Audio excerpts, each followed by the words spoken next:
5, 4, 3, 2, 1, 0.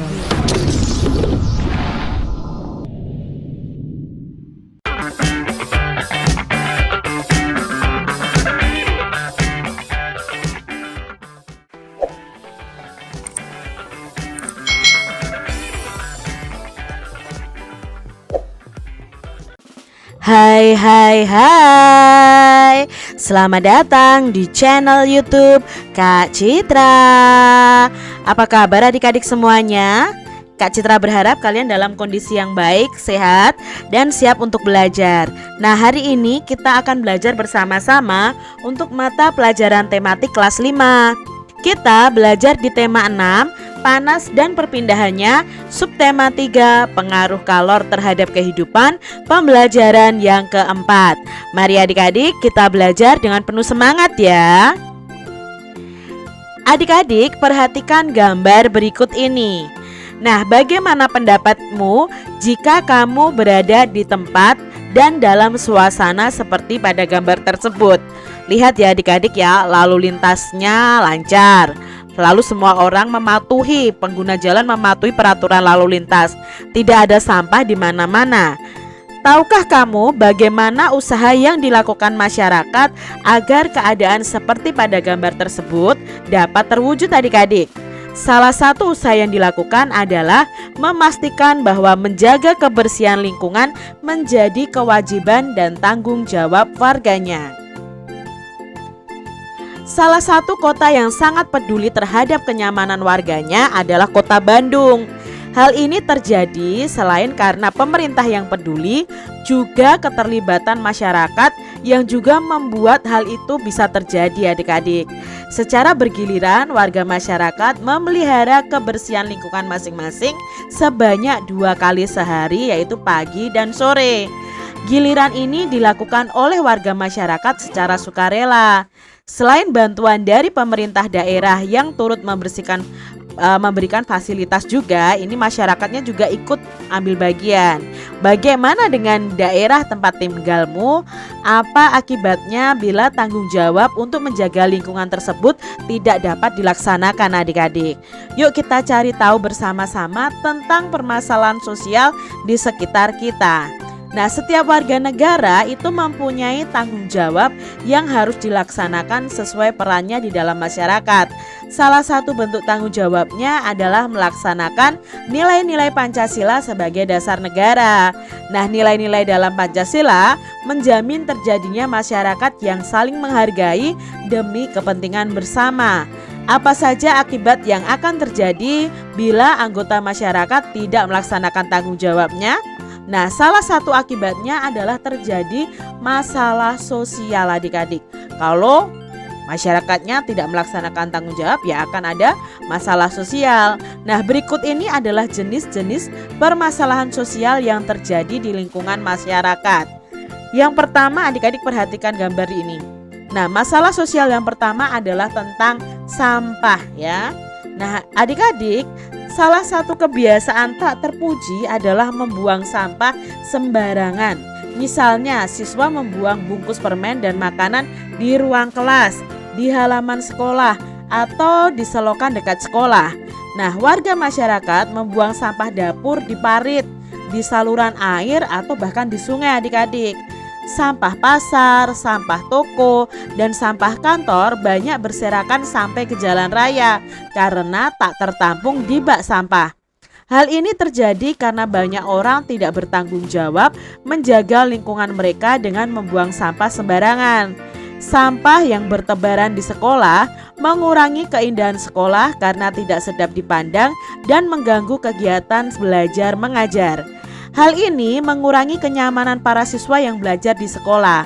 Sampah yang berserakan di jalan raya itu mengakibatkan jalan tampak sempit, jalan menjadi kotor dan licin. Arus lalu lintas kendaraan menjadi tidak lancar dan membahayakan para pengguna jalan. Hal ini mempengaruhi kenyamanan dan keamanan para pengguna jalan tersebut adik-adik. Jadi masalah sosial yang sering kita temukan yang pertama adalah tentang sampah. Lalu masalah sosial yang kedua yang terjadi di masyarakat adalah kali atau sungai yang kotor adik-adik. Nah, kita simak bersama-sama. Kali atau sungai kadang-kadang dijadikan tempat pembuangan sampah bagi warga masyarakat sekitar. Nah, pabrik-pabrik atau industri-industri juga banyak membuang limbah ke kali tanpa diolah dulu. Sementara itu, ada juga orang-orang yang mendirikan bangunan di bantaran kali atau di pinggir sungai adik-adik. Semua ini membuat kali itu menjadi kotor dan daya tampungnya berkurang. Akibatnya pada musim hujan, air kali akan meluap menggenangi daerah sekitar, sawah-sawah dan pemukiman penduduk. Menurunnya kualitas lingkungan sekitar dan banjir yang diakibatkannya membuat masyarakat tidak nyaman. Nah, ini masalah sosial yang kedua. Masalah sosial yang ketiga adalah bangunan liar adik-adik. Nah, bangunan liar itu sering kita jumpai berada di atas saluran air, di trotoar, di taman-taman kota, dan di kolong-kolong jalan layang. Pada umumnya, bangunan liar berupa bangunan sementara yang didirikan di tempat yang tidak seharusnya adik-adik. Hal ini akan menyebabkan masalah kesehatan dan kebersihan lingkungan yang menimbulkan ketidaknyamanan masyarakat pada umumnya. Ini masalah sosial yang ketiga. Masalah sosial yang keempat adalah kemacetan lalu lintas. Nah, kemacetan lalu lintas ini sering terjadi pada saat jam berangkat sekolah atau jam berangkat kerja. Salah satu penyebab kemacetan lalu lintas antara lain banyak pengguna jalan yang tidak melakukan kewajibannya untuk menaati aturan lalu lintas. Hal tersebut dapat menimbulkan ketidakamanan dan ketidaknyamanan para pengguna jalan dan masyarakat sekitarnya. Itu tadi masalah-masalah sosial yang saat ini sedang dihadapi.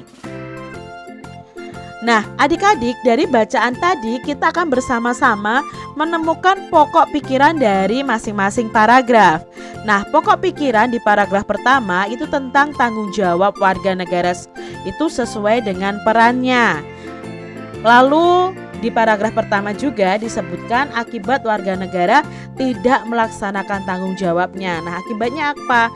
Terjadilah masalah sosial.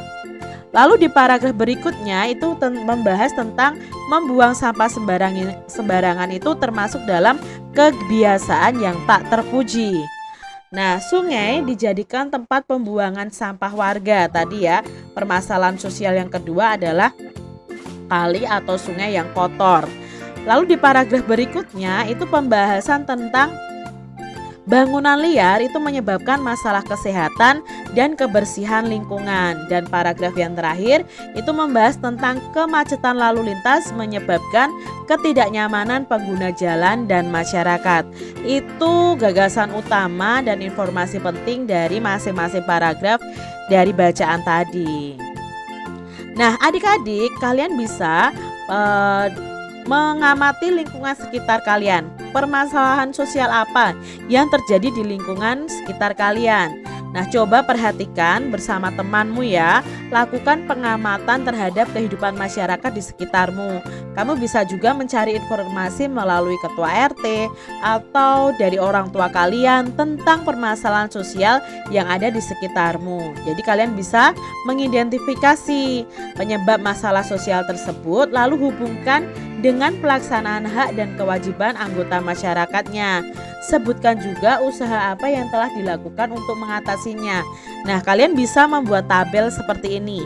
Masalah sosialnya apa, penyebabnya apa, akibatnya apa, dan usaha untuk mengatasinya apa. Nah, di sini Kak Citra mempunyai contoh tentang masalah sosial di lingkungan tempat tinggal. Misalnya masalah sosial tentang sampah ya. Penyebabnya apa? Kebiasaan membuang sampah sembarangan. Akibatnya kenyamanan dan keamanan terganggu. Lalu usaha untuk mengatasinya di tempat tinggal Kak Citra itu membiasakan dan menganjurkan membuang sampah pada tempatnya. Lalu masalah sosial yang kedua adalah tentang sungai kotor. Nah, sungai dijadikan tempat pembuangan sampah. Akibatnya apa? Saat musim hujan banjir itu meluap. Usaha yang dilakukan warga untuk mengatasinya apa? Membuang sampah pada tempat yang telah disediakan. Lalu masalah sosial juga terjadi bangunan liar. Nah, ini penyebabnya adalah membuat bangunan di atas saluran air, di trotoar, di taman kota, dan di kolong-kolong jembatan atau jalan layang. Akibatnya apa? Ketidakamanan dan ketidaknyamanan para pengguna jalan dan masyarakat. Nah, usahanya apa? Membuat bangunan di tempat yang tidak mengganggu aktivitas warga masyarakat. Lalu masalah sosial yang terjadi di kota Kak Citra nih, itu terjadi kemacetan lalu lintas. Nah, di sini kemacetan lalu lintas itu penyebabnya karena pengguna jalan itu tidak memenuhi kewajibannya dan tidak menaati peraturan lalu lintas. Akibatnya apa? Terjadi ketidaknyamanan para pengguna jalan dan masyarakat sekitar. Usaha yang untuk mengatasinya apa? Ya, sosialisasi pentingnya menaati peraturan lalu lintas bagi pengguna jalan. Adik-adik, kalian dapat menyimpulkan bahwa masalah sosial itu mengakibatkan pencemaran lingkungan yang berdampak pada kesehatan, lalu berdampak juga pada lingkungan dan berdampak juga pada sosial ekonomi. Nah, masalah sosial itu dapat diatasi jika semua warga itu melaksanakan kewajiban dan haknya dengan benar. Adik-adik, bagaimana dengan lingkungan sekolah kalian? Adakah permasalahan yang dengan mudah kamu jumpai di sekolah? Nah, kita juga akan mengidentifikasi bersama-sama mungkin ada permasalahan sosial yang terjadi di lingkungan sekolah kalian. Contohnya di sini adalah siswa sering bolos sekolah. Nah, mungkin di sekolah kalian ada yang siswa sering membolos sekolah. Penyebabnya apa? Mungkin mereka kurang perhatian dari orang tua. Akibatnya, siswa ketinggalan materi pelajaran saat mereka membolos. Nah, usaha untuk mengatasinya apa? Memberikan bimbingan kepada siswa tersebut tentang pentingnya sekolah. Lalu misalnya masalah sosial yang ada di sekolah adalah membuang sampah sembarangan. Itu penyebabnya apa? Ya karena kurang sadarnya siswa dalam menjaga kebersihan lingkungan. Akibatnya apa? Lingkungan sekolah menjadi kurang nyaman untuk belajar. Nah, usahanya apa? Membiasakan para siswa membuang sampah pada tempat yang disediakan.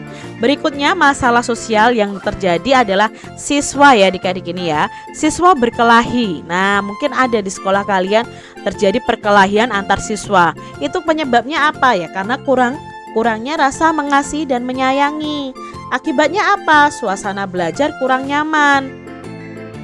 Lalu usaha untuk mengatasinya apa? Membiasakan siswa lebih mengenal antara satu dengan yang lainnya. Betapa pentingnya persatuan dan kesatuan itu bisa diajarkan adik-adik. Lalu mungkin masalah sosial yang lain ada kekerasan fisik guru terhadap siswa, ya mungkin karena melalui berita-berita itu ada ya adik-adik ya masalah sosial tentang ini. Tapi Kak Citra yakin dan percaya di sekolah kalian tidak ada guru yang melakukan ini. Guru kalian pasti sangat sayang terhadap kalian. Itu bisa juga menjadi masalah sosial. Jadi ada penyebabnya, mungkin gurunya kurang paham tentang pendidikan, akibatnya siswanya mengalami trauma ya. Lalu usahanya apa? Oh, memberikan pemahaman tentang tujuan pendidikan di sekolah. Jadi mungkin ada masalah-masalah sosial lain yang dilakukan di lingkungan sekolah, yang terjadi di lingkungan sekolah yang bisa kalian identifikasi. Nah, kesimpulannya adik-adik dari identifikasi kita tadi, masalah sosial di lingkungan sekolah itu bisa mengakibatkan suasana belajar menjadi kurang nyaman. Masalah tersebut dapat diatasi atau dikurangi dengan pemahaman yang baik tentang kewajiban dan hak masing-masing. Nah, adik-adik, di sini ada percakapan antara Made dan Benny. Yuk kita simak bersama-sama adik-adik.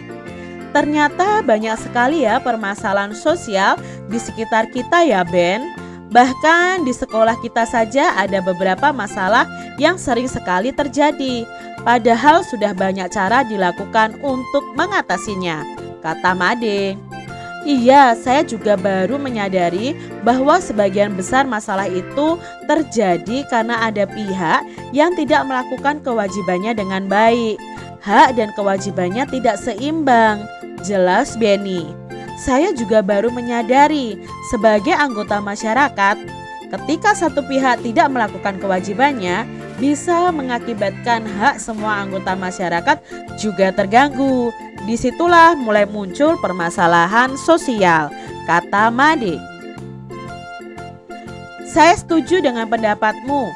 Kita punya hak dan kewajiban yang harus dilakukan dengan penuh tanggung jawab, termasuk berbagi makanan dengan yang tidak membawanya, bukan? Kata Benny.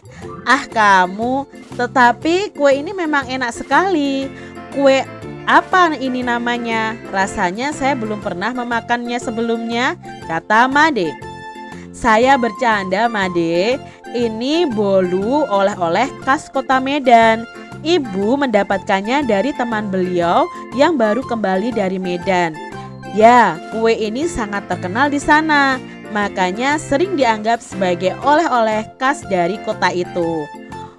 Wah, kue dapat membuat sebuah kota dikenal banyak orang ya.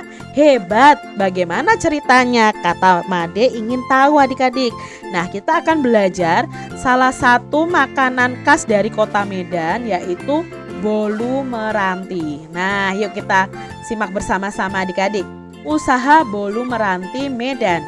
Ada yang bilang kalau pulang dari Medan tanpa membawa bolu meranti berarti ia tidak benar-benar pergi ke Medan. Ya, siapa yang tidak tahu bolu meranti? Tetapi ternyata bolu ini menjadi oleh-oleh khas Medan mulai tahun 2000-an. Sebelum itu orang tidak tahu apa-apa tentang oleh-oleh tersebut. Bolu meranti adalah makanan berupa bolu gulung berbahan dasar telur dan tepung yang diisi dengan berbagai macam isian. Untuk membuat bolu ini diperlukan oven untuk memanggang adonan yang telah dibuat sebelumnya.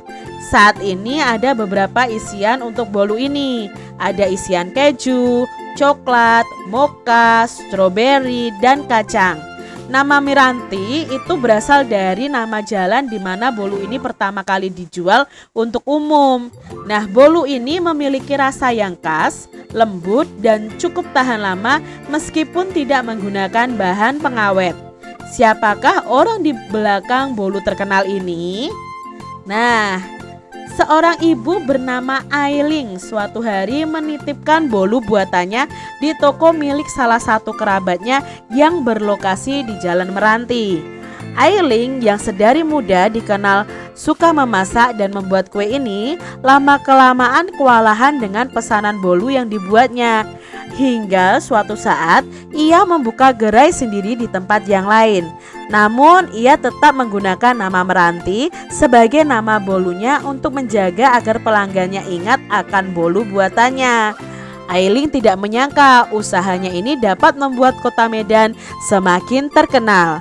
Banyak orang telah mendapatkan manfaat dari usahanya membuat bolu.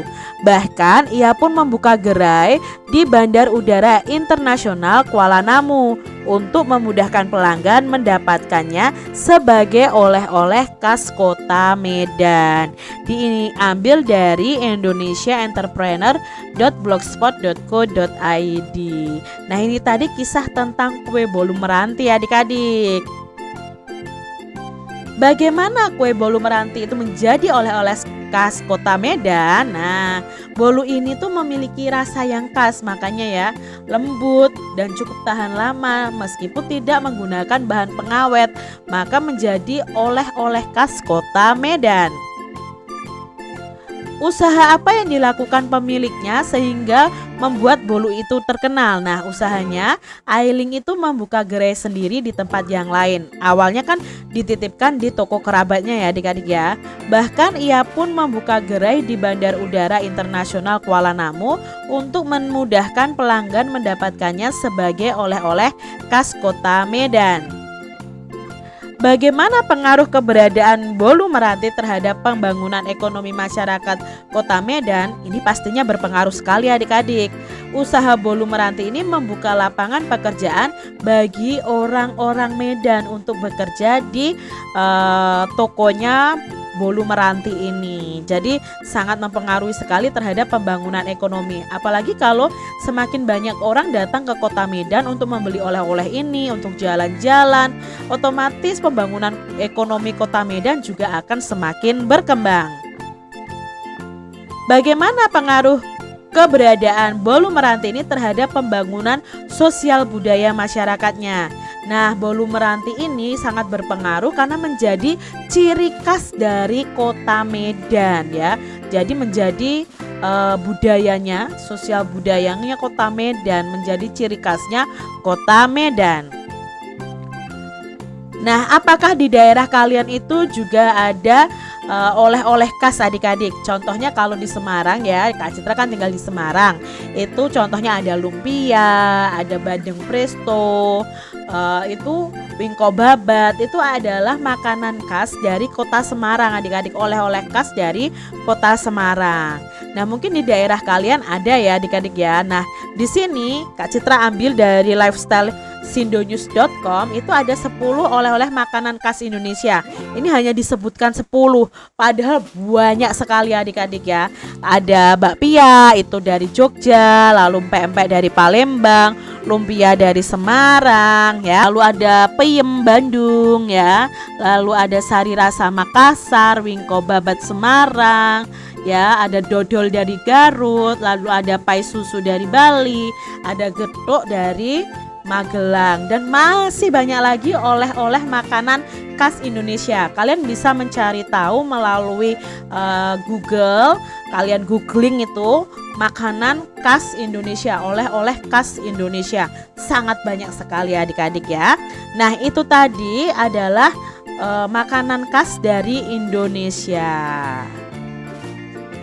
Demikian tadi adik-adik pembahasan kita di tema 6, subtema 3, pembelajaran yang keempat. Semoga video pembelajaran ini bermanfaat untuk adik-adik semuanya, dan sampai jumpa lagi di video pembelajaran Kak Citra selanjutnya. Tuhan memberkati. Jangan lupa tekan tombol subscribe, lalu tekan loncengnya, tekan juga tombol like, lalu share ke media sosial kalian. Jangan lupa untuk ikuti media sosial Kak Citra. Terima kasih.